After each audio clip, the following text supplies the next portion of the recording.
की डिमांड पे, जिसमें मैंने आप लोगों को बताया था कि तुक्का लगाने का सही तरीका क्या होता है। और उस वीडियो को बहुत सारे लोगों ने लाइक भी किया था और कुछ लोगों ने डिसलाइक भी किया था और वो वीडियो वायरल हो गई थी। अब तक उस वीडियो को लगभग 40 लाख लोगों ने देखा है। लेकिन उस वीडियो पे हमें कुछ कमेंट्स ऐसे देखने को मिले थे जिसमें लोग हमको ये कह रहे थे कि आप स्टूडेंट को मिसगाइड कर रहे हो। अगर आप इस तरीके के वीडियो बनाओगे तो ऐसे में स्टूडेंट पढ़ेंगे नहीं। आप इस वीडियो को डिलीट कर दीजिए। यहाँ तक तो ठीक था, लेकिन कुछ लोगों ने हमें ऐसे भी कमेंट्स किए थे। वो लोग हमसे ये कह रहे थे कि अगर आप ये वीडियो डिलीट नहीं करोगे तो मैं आपके खिलाफ़ कोर्ट में केस कर दूंगा। तो इसीलिए मैंने उस वीडियो का कमेंट बॉक्स डिसेबल कर दिया था। अभी कुछ लोग हमसे कमेंट करके पूछ रहे थे कि आपने उस वीडियो का कमेंट बॉक्स डिसेबल क्यों किया है, तो मैंने इसीलिए उस वीडियो का कमेंट बॉक्स डिसेबल कर दिया था। तो दोस्तों, आज इस वीडियो में मैं आपको प्रूव करके दिखाऊंगा कि ना ही मैंने स्टूडेंट को मिसगाइड किया है और ना ही मैंने स्टूडेंट को गलत सजेशन दिया है। आप पूरा वीडियो देखिएगा और लास्ट में कमेंट करके जरूर बताना क्या मैंने स्टूडेंट को मिसगाइड किया है या फिर मैंने स्टूडेंट को गलत सजेशन दिया है। तो चलिए स्टार्ट करते हैं। तो दोस्तों, आप YouTube पे सर्च करके देख लीजिए, तुक्का लगाने वाली वीडियोस आपको लाखों मिल जाएंगी और उन वीडियोस के ऊपर साफ साफ लिखा होगा कि तुक्का लगा के आप किसी भी एग्ज़ाम को क्रैक कर सकते हैं, किसी भी एग्ज़ाम को क्वालिफाई कर सकते हैं या फिर किसी भी एग्ज़ाम में 90% नंबर ला सकते हैं, 80% नंबर ला सकते हैं। लेकिन दोस्तों, मैंने अपनी वीडियो के ऊपर ऐसा कुछ भी नहीं लिखा। क्यों नहीं लिखा? क्योंकि सर ये पॉसिबल ही नहीं है। तुक्का लगा के आप किसी भी एग्ज़ाम को क्रैक नहीं कर सकते हो और ना ही आप तुक्का लगा के 90% नंबर ला सकते हो। 90% की बात बहुत दूर हो गई, यहाँ पे आप 50% भी नंबर नहीं ला सकते हो तुक्का लगा के। तो मैंने अपनी वीडियो पे ऐसा कुछ भी नहीं बताया। तो आइए दोस्तों, मैं आपको एक्सप्लेन करके दिखाता हूँ कि मैंने उस वीडियो में आपको क्या बताया था। तो दोस्तों, मैंने उस वीडियो में आपसे क्या कहा था, अगर आपके एग्ज़ाम में निगेटिव मार्किंग नहीं है, अगर आपके एग्ज़ाम में निगेटिव मार्किंग नहीं है तो मैंने यहाँ पे 100 नंबर का पेपर लिया था एग्ज़ाम्पल के लिए। ठीक है, सबसे पहले आप क्या करते हो, अगर आपके एग्ज़ाम में निगेटिव मार्किंग नहीं होती है या फिर होती है तो सबसे पहले आप क्या करते हो कि जो क्वेश्चन आते हैं तो सबसे पहले आप उनको करते हो। आप भी करते हो, मैं भी करता हूँ, सब भी यही करते हैं। जो क्वेश्चन आते हैं उनको सबसे पहले करते हैं। मान लिया आपके 100 में से 60 क्वेश्चन आपने किया जो आपको आते हैं। 100 क्वेश्चन में से आपको 60 क्वेश्चन ऐसे हैं जो आपको सही सही बिल्कुल आते हैं। आपने 60 क्वेश्चन कर लिया, बचे आपके कितने यहाँ पे 40 क्वेश्चन हैं। क्योंकि एग्ज़ाम में निगेटिव मार्किंग नहीं है तो आपको तुक्का लगा के तो आना ही आना। तो आप कैसे लगाते हो? बहुत लोग क्या करते हैं, जय माता दी बोल के पेन गिराते हैं, जहाँ पे पेन गिर जाता है वही आप आंसर टिक कर देते हैं, वही गोला काला कर देते हैं, या फिर भोले शंकर का नाम लेके तुक्का लगा के चले जाते हैं। लेकिन मैं आपको बताना चाहूँगा कि अगर आप वैसे तुक्का लगाते हो तो आपके वहाँ पे सारे क्वेश्चन गलत होने के चांसेस हैं। वहाँ पे आपके सारे क्वेश्चन गलत हो सकते हैं, लेकिन आप एक सिस्टमेटिक तरीके से और कॉमन सेंस यूज़ करके तुक्का लगाओगे तो आपके सारे क्वेश्चन कभी नहीं गलत होंगे। कुछ परसेंट आपके क्वेश्चन ज़रूर सही हो जाएंगे। मैंने आपको क्या बताया था, इन 100 क्वेश्चन को 4 पार्ट में डिवाइड कर लीजिए, क्योंकि ऑप्शन में क्योंकि हर एक क्वेश्चन में 4 ऑप्शन होते हैं। तो आप 4 पार्ट में इसको डिवाइड करेंगे। तो इसके लिए ए के लिए 25 और बी के लिए 25 और सी के लिए 25 और डी के लिए 25 क्वेश्चन आपने 4 पार्ट में डिवाइड कर लिया। ठीक है, ऐसा तो एग्जामिनर हो नहीं सकता कि 50 क्वेश्चन ऐसे दे दें जिसका ए ऑप्शन सही होगा। कुछ तो रेशियो डिवाइड में होगा ना, बराबरी ही तो होगा। 25 ऐसे होंगे जिसका ए ऑप्शन सही होगा, 25 ऐसे होंगे जिसका बी ऑप्शन सही होगा, 25 ऐसे हो जिसका डी ऑप्शन सही होगा। ठीक है, ऐसे में तो होंगे। इसका रेशियो कम ज़्यादा हो सकता है, यानी यहाँ 25 जगह 27 हो जाएगा, 28 हो जाएगा, 24 हो जाएगा, लेकिन ज़्यादा डिफरेंस नहीं होगा। क्यों नहीं होगा? क्यों? ऐसा तो हो नहीं सकता 50 क्वेश्चन ऐसे दे दे कि जिसका डी ही ऑप्शन सही हो, ऐसा नहीं होगा। ठीक है, मैंने आपसे क्या कहा था, इन 60 क्वेश्चन में आप तुरंत पता लगाएंगे कि कितने ऐसे हैं जिसका ए ऑप्शन सही किया आपने। तो मान लिया हमने 20 क्वेश्चन ऐसे किए हैं जिसका ए ऑप्शन सही है। ठीक है, इसी तरह से मान लिया 20 क्वेश्चन फिर ऐसे किए हैं 60 में से, 60 में 20 क्वेश्चन ऐसे किए जिसका बी ऑप्शन सही है, और 15 क्वेश्चन ऐसे किए जिसका 60 में से 15 क्वेश्चन आपने ऐसे किए जिसका सी ऑप्शन सही है, 5 क्वेश्चन आपने ऐसे किया जिसका डी ऑप्शन सही है। आप यहाँ पे मिला के 60 हो गए ना, 20 20 40 15 55 5 60। अब यहाँ पे देखिए, यहाँ पे रेशियो सबका बराबर है, लेकिन यहाँ पे 3 का तो रेशियो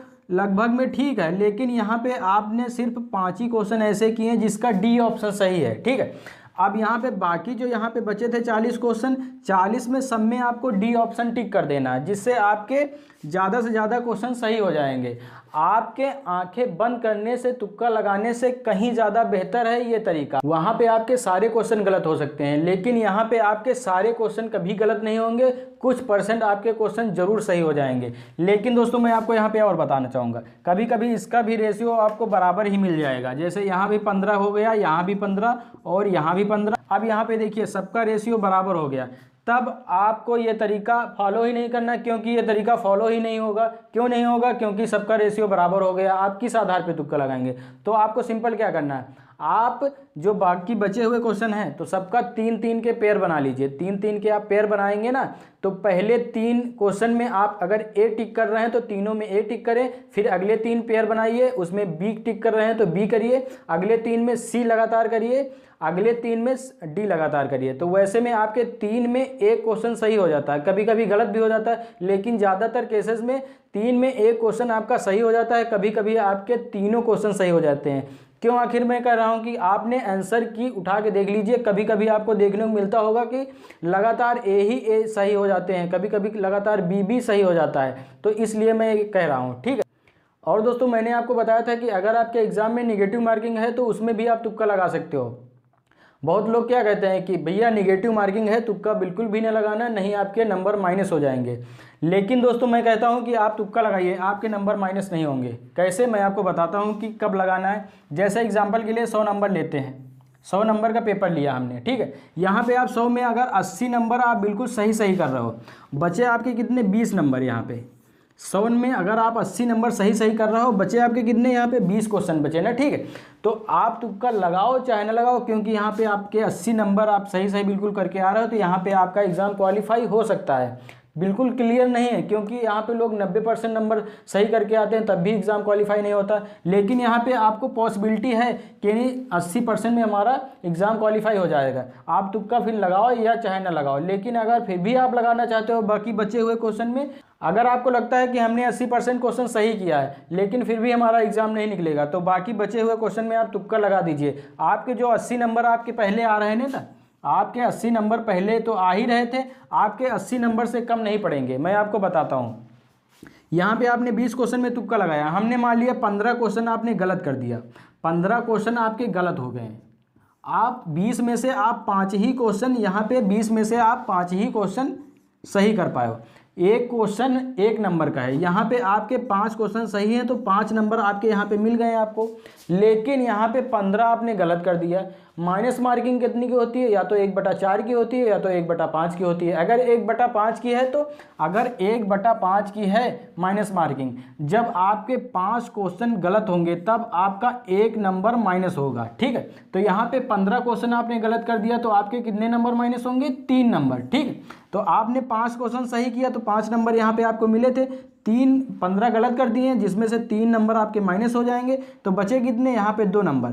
यहाँ पे 20 में से आपने 2 नंबर ले आए तो आपके यहाँ पे 80 नंबर पहले आ रहे थे, 2 नंबर और जुड़ जाएंगे तो कितना हो जाएगा? 82। तो यहाँ पे आप देखिए 80 तो आपके पहले आ रहे थे, तुक्का आपने लगा दिया तो 2 नंबर आपके बढ़ गए ना।